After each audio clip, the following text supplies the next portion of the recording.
Second book की 4th unit complete हो गई है। 5th यूनिट है हॉर्मोन्स, उसको बाद में स्टडी करेंगे 3rd बुक के कंप्लीट होने के बाद। 3rd बुक या 3rd पेपर जो है आपका वो है एवोल्यूशन का।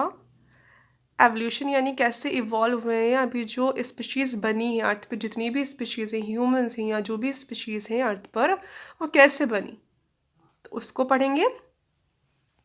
इसका फर्स्ट टॉपिक है फर्स्ट यूनिट का जीवन की उत्पत्ति, ओरिजिन ऑफ लाइफ। लाइफ कैसे ओरिजिनेट हुई, कैसे बनी, कैसे उत्पन्न हुई अर्थ पर। अर्थ पर पहले हमेशा से लाइफ नहीं थी, पहले यहाँ पे जो ऑर्गेनिजम्स थे वो प्रेजेंट नहीं थे, पर धीरे धीरे वो डेवलप हुए।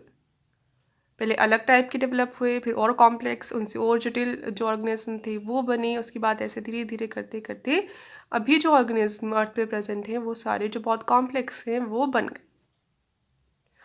अब ये सब कैसे हुआ इसको बताने के लिए अलग अलग साइंटिस्ट ने टाइम टू टाइम अलग अलग थ्योरीज दी अपनी अपनी, जैसे बहुत सारी थ्योरीज साइंटिस्ट ने दी। अब फर्स्ट थ्योरी है इसकी, इन थ्योरीज को पढ़ेंगे। तो फर्स्ट थ्योरी है इसकी थ्योरी ऑफ स्पेशल क्रिएशन और रिलीजियस थ्योरी। अब यहाँ पे थ्योरी ऑफ स्पेशल क्रिएशन क्या आएगा, यहाँ पे पी। अब इसके अकॉर्डिंग क्या कहा, इसको रिलीजियस थ्योरी भी कहते हैं क्योंकि ये कहाँ मिलती है थ्योरी, अपने रिलीजन में है। तो अलग अलग रिलीजन के अकॉर्डिंग जो ऑर्गेनिज्म बने हैं अर्थ पे वो अलग अलग तरीकों से बने हैं, ठीक है। तो उन सबको किस में डाल देते हैं अपन, इस थ्योरी के अंदर डाल देते हैं। कौन सी थ्योरी में, रिलीजियस थ्योरी में। यहाँ पे स्पेशल क्रिएशन यानी स्पेशली क्रिएट किया है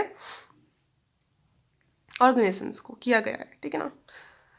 तो अलग अलग रिलीजन के अकॉर्डिंग ये अलग अलग हुआ। अब बाइबल जो है, बाइबल के अंदर क्या लिखा गया है कि जो ब्रह्मांड है, ब्राह्मण नहीं, क्या है ब्रह्मांड। तो करेक्शन यही कर लेना साथ के साथ ही वीडियो में से ही जो नोट्स में है अगर मिस्टेक्स। बाइबल में क्या कहा, बाइबल में कहा कि ब्रह्मांड का निर्माण, पूरा जो ब्रह्मांड है, वर्ल्ड जो पूरा यूनिवर्स ही जो है वो कैसे बना है, कितने दिन में बना है, 7 दिन के अंदर ही बन गया, ठीक है। पूरे जो ब्रह्मांड को बनने में कितना टाइम लगा, 7 डेज का टाइम लगा। अब अलग अलग दिन पे अलग अलग चीज़ें बनी।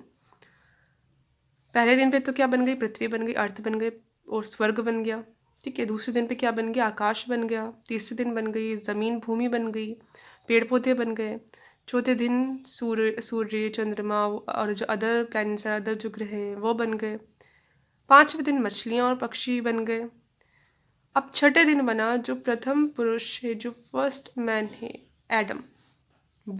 तो बाइबल के अकॉर्डिंग जो सबसे पहला जो फर्स्ट मैन जो बना वो कौन था, एडम, जो बना 6th डे पे। इसके बाद बनी फिर 7th डे पे कौन सी, फर्स्ट जो वुमन है वो बनी कौन, ईव, ठीक है। इसके अकॉर्डिंग 7 डेज में बन गया पूरा ब्रह्मांड, पूरा यूनिवर्स ही बन गया। अब इसका समर्थन किसने किया, सबसे बड़े समर्थक थे जो पादरी थे, फादर्स स्योरस और ऊसर, ठीक है, ये थे। इन्होंने कहा कि ऐसा हुआ, इनके अकॉर्डिंग ये मानते हैं कि बाइबल में ऐसा लिखा है और ऐसा ही हुआ है। अब जो पुराण है, जो हिंदू रिलीजन है, उसके अकॉर्डिंग कैसे जो पूरा जो ब्रह्मांड है वो कितने टाइम में बन गया है। ये पूरी जो सृष्टि है वो किसने बनाई, एक तो ब्रह्मा जी ने बनाई, और कितने टाइम में बन गई, 1 दिन के अंदर ही सारा कुछ बन गया। तो अलग अलग अलग रिलीजन में अलग अलग बताया गया है कि ऐसे बना, ऐसे बना, ठीक है। उन सब थ्योरीज को एक थ्योरी में रख दिया, कंबाइन करके रिलीजियस थ्योरी में या थ्योरी ऑफ स्पेशल क्रिएशन के अंदर।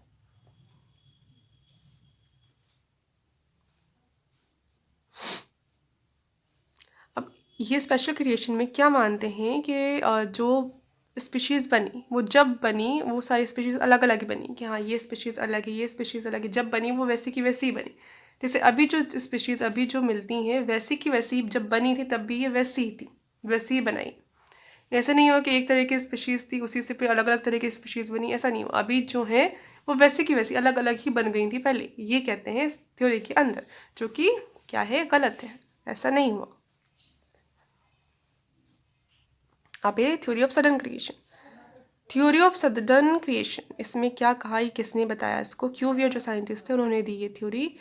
थ्योरी ऑफ सडन क्रिएशन, या फिर इसको कह देते हैं शॉर्ट में थ्योरी ऑफ सडन क्रिएशन, या फिर क्या कहेंगे theory of sudden creating from inorganic matter और मटेरियलिस्टिक थ्योरी। इसकी स्पेलिंग को करेक्ट करवा देंगे, मटेरियलिस्टिक थ्योरी।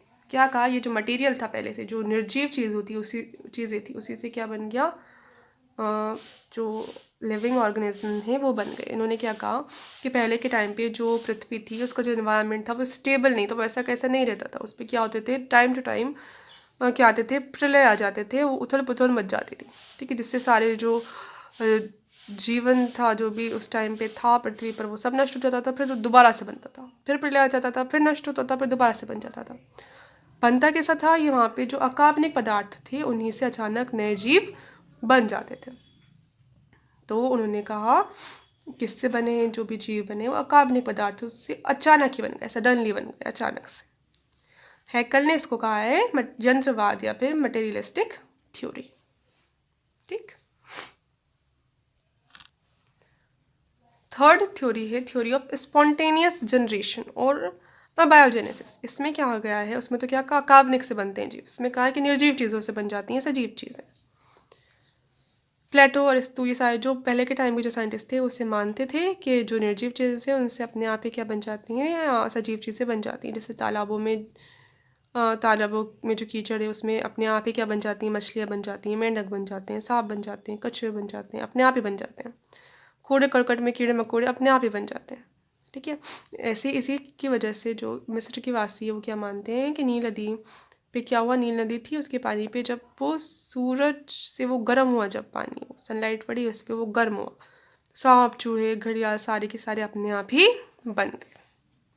ठीक है, ऐसे मानते हैं, ये भी गलत है थ्योरीज। अब थ्योरी ऑफ बायोजेनेसिस, ये सही। अब इसमें जैसे पहले कहते थे कि निर्जीव चीज़ों से सजीव चीज़ें बनी हैं, तो उसको इस चीज़ को गलत बताने के लिए कि नहीं ऐसा नहीं है, तो तब कौन सी थ्योरी दी गई, थ्योरी ऑफ बायोजेनेसिस। किसने दी, हार्वे ने दी। इन्होंने कहा कि जो भी नए जीव बनते हैं वो पहले से जो जीव हैं उन्हीं से, यानी उन्हीं के अंडों बीजों या बीजाणुओं से बनते हैं। तो हार्वे ने दी ये थ्योरी। अब इसको सही बताने के लिए कि ये थ्योरी सही है, अलग अलग साइंटिस्ट ने एक्सपेरिमेंट्स की।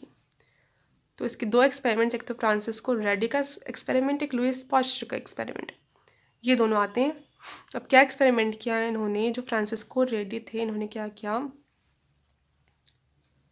मछली ली, मछली को उबाला, उबालने से क्या हुआ, उसके अंदर जो पहले से जो भी जीव थे वो सारे सूक्ष्म जीव नष्ट हो गए। फिर उसको भर दिया उन्होंने एक शीशी में। अब ऐसे ली उन्होंने 3 शीशियाँ ली, एक को तो खुला ही छोड़ दिया, एक को उन्होंने पार्चमेंट पेपर आता है एक, उससे ढक दिया,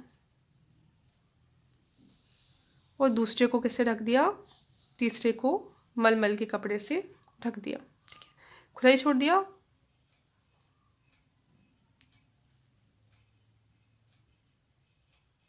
देखो ये डायग्राम सीक्वेंस में नहीं है, ये ए करना, खुला ही छोड़ दिया, बी किससे ढक दिया, पार्चमेंट जो पेपर आता है उससे ढक दिया, सी किससे ढक दिया, ये डायग्राम दोबारा बनवा देंगे। ठीक है, डायग्राम ये गलत है, तीनों में गड़बड़ कर रखी है। ठीक है ना, क्या करेंगे, देखो एक तो खुला ही छोड़ दिया, फर्स्ट वाला ये है, खुला ही छोड़ देंगे तो क्या होगा, थोड़े टाइम के बाद जब उन्होंने देखा तो उनको क्या दिखा कि अंदर जो मछली थी उस पर क्या आ गए, मक्खियाँ, और जो कीट थे उनकी लार्वास जो हैं वो डेवलप हो गए। ठीक है, तो उस पर मक्खियों लार्वा शो करेंगे ना।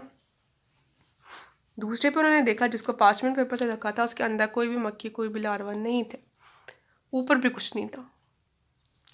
तीसरा देखा उन्होंने मलमल से जिसको ढका था उसमें देखा तो अंदर तो कुछ नहीं था, पर मलमल के ऊपर क्या थे, जो मक्खियों की लार्वा और अंडे वगैरह वो प्रेजेंट थे। तो उन्होंने क्या कहा कि जब पहले से ही जो जीव है, जैसे मक्खी है ये या कोई अदर कीड़ा है, वो अंदर जाएगा तभी क्या बनेंगे, नए उनकी एग्स या नए लार्वा बनेंगे। तो पहला खुला ही था तो मक्खी चली गई अंदर और उनकी लार्वा बन गए। दूसरे को पार्चमेंट पेपर से ढक दिया तो अंदर तो जा ही नहीं पाया कुछ, तो अंदर लार्वा भी नहीं बने, और पार्चमेंट पेपर और सिर्फ पेपर है इसलिए उसके ऊपर भी कुछ नहीं आया। और मलमल से ढका तो अंदर तो नहीं गया, पर मलमल कैसा होता है, ऑर्गेनिक होता है, तो मलमल के ऊपर ही क्या करे, जो मक्खी थी उसने अंडे दे दिए, उसके लार्वा बन गए, तो ऊपर बनेंगे फिर। ठीक है, ऐसे 3 कंडीशन हुई। इससे पता चल गया कि जब तक पहले से ही जो जीव हैं वो कांटेक्ट में नहीं आएंगे, तब तक जो नए जीव हैं वो नहीं बनेंगे। ऐसे एक्सपेरिमेंट किया लुईस पास्चर ने। इन्होंने क्या किया, एक फ्लास्क लिया, फ्लास्क की जो गर्दन थी उसको किसने मोड़ दिया, एस शेप में मोड़ दिया, उसमें के अंदर, फ्लास्क के अंदर क्या करा, शर्करा का घोल और यीस्ट पाउडर से इसको आधा भर दिया। अब जो सॉल्यूशन था, शर्करा थी और जो यीस्ट था उस फ्लास्क के अंदर, उसको बहुत सारा उबाला, जिससे उसके अंदर जो भी सूक्ष्म जीव थे वो मर गए। फिर उन्होंने देखा कि उसमें फ्लास्क के अंदर थोड़े दिनों के बाद देखा तो उसमें कोई भी, फ्लास्क के अंदर कोई भी जीव उपस्थित नहीं थे। क्यों नहीं थे? क्योंकि उसकी जो गर्दन थी, उसके जो फ्लास्क की, वो कैसी थी, ऐसे शेप की थी, तो ऐसे कर्व्ड होने की वजह से कोई चीज़ उसके अंदर तक बिल्कुल नहीं पहुंच पाई। जैसे एंटर किया वायु ने, वैसे ही जो थी वो वायु ऐसे एस शेप का, तो यहीं पे आके रुक गई, इधर तक नहीं जा पाई। तो यहीं पे क्या थे, सारे जीवाणु वगैरह अटक गए, अंदर कुछ भी नहीं हुआ। ठीक है, अब है ब्रह्मांडवाद। ब्रह्मांडवाद में क्या कहा गया है, किसने समर्थन किया इसका, कैल्विन ने, आर्यनियस ने। इन्होंने क्या कि जो ब्रह्मांड की कोई पार्ट से, अर्थ से नहीं, कहीं दूसरा, जो ब्रह्मांड का कोई दूसरा पार्ट, अंतरिक्ष से क्या है, प्रतिरोधी बीजाणु आ गए, और बीजाणु कहाँ आ गए, पृथ्वी पर आ गए, और वो उन्होंने क्या बना दिए, सारे जीव बना दिए। हेल्महोल्ट्ज ने भी क्या कहा है कि उल्का पिंड गिरे अंतरिक्ष से पृथ्वी पर, उनके साथ ही नए जीव सारे आ गए। ठीक है, जो ये भी गलत है, ऐसे कुछ आ नहीं सकती चीज़। सारी थ्योरीज गलत है। इनमें से कौन सी थ्योरी सही है? थ्योरी ऑफ बायोजेनेसिस सही है। बायोजेनेसिस ने क्या कहा है कि नए जीवों का निर्माण पहले से जो जीव हैं उन्हीं से, उन्हीं के अंडों, बीजों, बीजाणुओं से होता है। इसी पर दी नेक्स्ट थ्योरी, जीवन के उद्भव की आधुनिक जो मॉडर्न थ्योरी है वो क्या है, या जीवन का रासायनिक उद्भव, केमिकल ओरिजिन ऑफ लाइफ, या प्रकृतिवाद, नेचुरलिस्ट। ठीक है, ऑपेरा ने दिया। ये है सबसे, इसको सबसे अच्छे से जो बताता है कि कैसे हुआ, पृथ्वी की उत्पत्ति कैसे हुई, इसको सबसे अच्छे से कौन बताता है? बायोजेनेसिस तो क्या कहा, पहले से उत्पन्न है, उससे नए बनेंगे, तो नए तो बन जाएंगे, पर पहले से ही जो उत्पन्न है, पहले से ही जो एग्जिस्ट करते हैं, वो कहाँ से आए? तो वो कहाँ से आए, वो कौन सी थ्योरी बताती है? ये थ्योरी बताती है, जिसको कल पढ़ेंगे डिटेल में।